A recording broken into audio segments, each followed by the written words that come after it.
You are listening to the Daily Peace and Comfort Podcast. Here's today's message.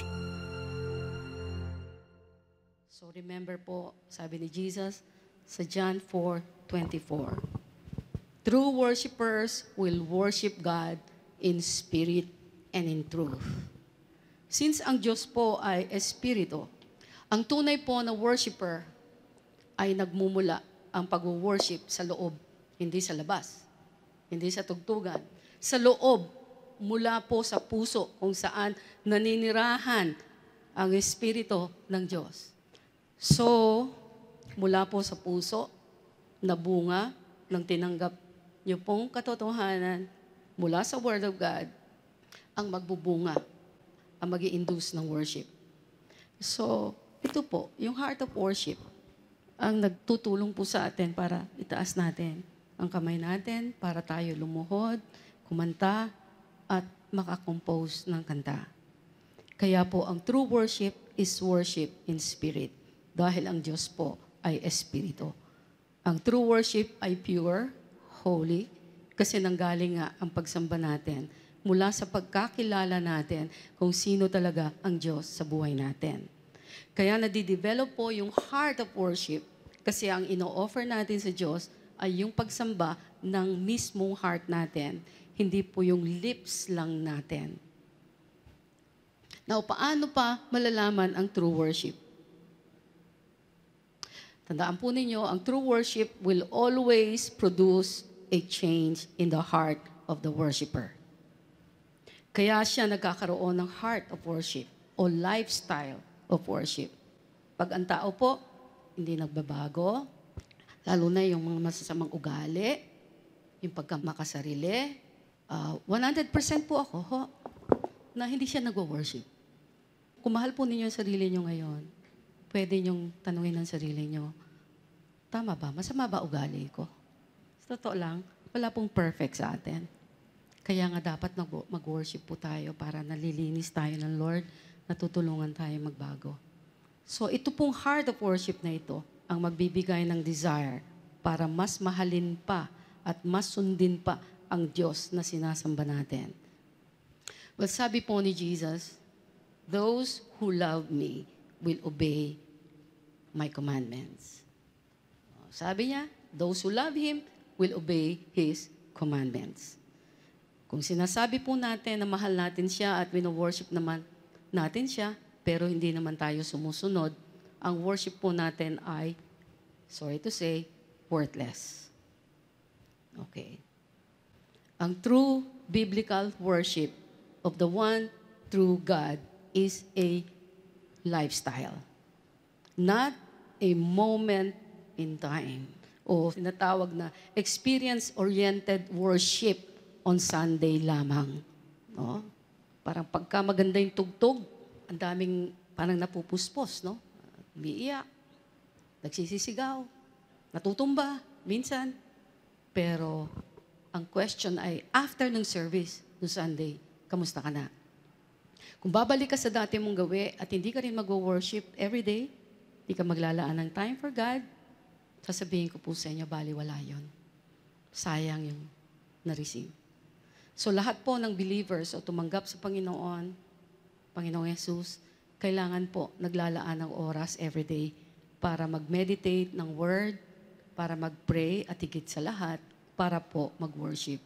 Alam niyo po ba na natuklasan ko, kaya napakataas ng paniniwala ko sa worship. True worship, dito po ako tinuruan ng Lord mag-pray ng malalalim. Kasi pag nag-worship ka, maraming i-reveal sa iyo ng Lord na hindi nakikita ng maraming tao. Yung mind mo nagiging sharp. Kaya, alam mo pag itong tao ito, ganito. Nagiging sharp. Yung mga detalye na dapat mong malaman na hindi nakikita ng iba, nakikita mo. Kaya maiinis din sa inyo mga tao na hindi lume-level din doon sa katulad ng sa iyo. Pero pag ang mga tao pare-pareho nag-worship, ang dali nilang magkaintindihan. Pag hindi, kaya may gulo po maraming gulo. Pagka may mga kasamahan ka sa bahay na hindi nag-worship, magulong bahay. Sisiguraduhin ko po sa inyo. Kasi kahit nag-worship kayo, sa totoo lang, may gulo pa rin Kaya lang, may magandang mangyayari pag inulo kayo ng demonyo. Tsaka madaling nare-resolve. So, again, lahat ng believers of Jesus, kailangan naglalaan po ng oras talaga, araw-araw, na mag-meditate ng Word. Hindi lang magbasa ho, ang sabi ko, mag-meditate. Mag-pray at mag-worship. Dito lamang po kayo magkakaroon ng maturity, ng wholeness as a Christian. Bakit po? Kasi dito po ninyo makakasama ang Espiritu ng Diyos. Nagagabay, magtuturo, at magpapalakas sa inyo para hindi po kayo maging immature, lampa, o failure. Kaya gusto nyo ng success? Ako 100% sure po. Ho. Siguraduhin ko po, sweeping statement yan, pero gusto kong sabihin po, gusto nyo ng success in life? Na galing sa Panginoon, mag-worship po kayo everyday. Mag-pray at magbasa at mag-meditate ng Word at sumunod sa Word. Tandaan po ninyo, walang shortcut sa maturity and success in life. Wala po. Kailangang maging lifestyle po natin ang worship. Okay. Kaya sinabi ko po sa inyo, 3 weeks ago, nung na-receive ko yung very serious revelation about worship. Na kung hindi ka tunay na worshiper of God, hindi ka makakasama sa rapture. Alam niyo po, nung naririnig ko ito sa Panginoon, pinakita niya sa akin na maraming hindi nagwo-worship. Kahit mga pastor, servants, leaders ng mga church. Marami po. Hindi nagwo-worship. Busy sila sa kingdom, pero pag tinanong mo, "Hi, pastor, kamusta ka na? May time ka pa ba sa Lord?" "Pastora, yun nga ang pinoproblema ko kasi sobrang daming ginagawa." Noon pa, marami po ako naririnig na ganyan. So, yun ang pinakita sa akin ng Lord. Maraming, even pastors, Christians, na tinatawag, hindi nag-worship. Bakit po? Kasi akala nila small issue lang po ito sa Panginoon. Panginoon na holy. Pangalawa, katamaran. Alam niyo po ba na ang katamaran ay disobedience din sa Panginoon? Pagsuway. No, tsaka, gusto ko lang pong sabihin, nakikita ko may mga magulang dito, no? Malaki po ang role ng mga magulang. Na makita kayo ng anak nyo, nag-spend kayo ng time. Tapos wag nyo pong aasahan ding magbago yung anak nyo ho, pag hindi kayo nag-worship at hindi rin nag-worship ang anak nyo. Sayang po yung panahon. No? Walang pag-asenso po talaga bilang Kristiyano. Diretsuhan po ho. Sabi ko nga sa inyo, a little, meron kayong natagumpay, pero pag hindi kayo nag-worship, ang dami pong nakat sa life nyo, hindi nyo alam. Hindi nyo alam. Nawala, pero hindi nyo alam. Ano pa po? Ang pinakita ng Lord. Kaya hindi nag-worship. Kahit mga Christians, marami. Kasi po, ito matindi po ito. Marami pong Kristiyano nakahiga sila sa grace of God na nireveal ng Panginoon kay Apostle Paul. Na parang, pag tinanggap ko na si Jesus, hindi na ako mapupunta sa hell. Diretso na ako sa langit. Anytime dumating ang Lord, kahit ano ginagawa ko masama, because of the grace of God. Kahit di ako mag-worship, I know, because of the grace of God. Punta ako sa heaven pagdating ng Lord. Diyan po nakahiga. Ang maraming tao. Ito po sasabihin ko sa inyo ay napakaliwanag na narinig ko sa Panginoon. Sobra siyang nasasaktan sa hindi paggalang sa Kanya, sa hindi pagsamba sa Kanya, nung mismong mga taong tumanggap sa Kanya, mismong mga taong tinubos niya ng dugo niya, nilaanan niya ng buhay niya, hindi siya sinasamba. At sobra na daw naaabuso ang paggamit ng Kanyang grace o grasya. Kaya sumusobra na rin daw ang katamaran para siya ay sambahin. Mismo, again, ng mga taong tinubos niya ng kanyang dugo sa cross. At ang sabi niya, ipagmalaki ko daw sa inyo ang tunay na bunga ng mga tunay na tumanggap ng grace niya. At nung sinasabi niya to sa akin, at this point, pinaalala niya po sa akin si Apostle Paul. Si Apostle Paul po, napaka-sama. Persecutor po siya ng mga Christians noon. Hindi pa siya nakakilala sa Panginoon. Gigil na gigil siya sa mga Kristiyano. And I believe, kapag siguro may mga Bible studies noon, o meron silang prayer meeting, o meron silang communion sa bahay-bahay, Ginagawa nito si Apostle Paul. Pupunta siya doon talaga, ginugulo niya talaga, mga Kristiyano. Pinapahuli niya, pinapakulong niya, at pinapapatay niya. Kung po pwede. Ganyan siya kasama. Hanggang one time, on the way to Damascus, kinausap siya ng Panginoon. Kasi gusto niyang i-persecute na naman yung mga Christian. Kinausap siya ng Panginoon. Nagkaroon siya ng encounter. Sabi ng Lord, bakit mo pinapersecute? Bakit mo ako pinapersecute? No? So, ibig sabihin ng Panginoon, lahat pala ng mga Kristiyano, kapag pinapersecute mo, ang kapwa mo Kristiyano o ibang Kristiyano, ang pinapersecute mo talaga ay ang Diyos. Hindi lang yung mga Kristiyano na yon. Ito yung pinakita sa akin ng Lord. Itong Pablo na to, na ganito kasama, ang sabi ng Panginoon, sa kanya ko, ipapahayag, i-reveal, ano ang ibig sabihin ng grace. So, dahil ang laki-laki ng kapahayagan na na-receive ni Apostle Paul sa Panginoon, kaya itong masamang tao na ito, sobra niyang in-appreciate yung grace of God dahil alam niya, bad siya. No? Sa sobrang appreciation niya, alam niyo po ang ginawa ni Paul? Ito po, which is dapat ito rin ang ginagawa natin. O at least, ganito yung puso natin, kapareho niya. Dahil yung grace na tinanggap ni Apostle Paul, pareho rin nung binigay sa atin ng Panginoon, nung tinanggap natin siya as our Lord and Savior. Sa Acts 20, verses 19 to 23. Okay, gusto ko pong basahin ito sa inyo. Pinapakita po rito ang paghahayag mismo ni Apostle Paul nang umaapoy niyang damdamin sa pagpapahalaga niya sa grace na natanggap niya sa Diyos. Ang sabi niya, naglilingkod ako sa Panginoon ng buong kapakumbabaan at lumuluhang nagtiis ng maraming pagsubok dahil sa mga pagtatangka ng mga Hudyo. Sa aking pagtuturo at pangangaral sa inyo, maging sa harapan ng madla o sa bahay-bahay man, hindi ako nangiming magsabi sa inyo ng anumang ikabubuti ninyo. Maging Hudyo o Griego man, pinapangaralan kong tumalikod sa kasalanan, manumbalik sa Diyos at manalig sa ating Panginoong Hesus.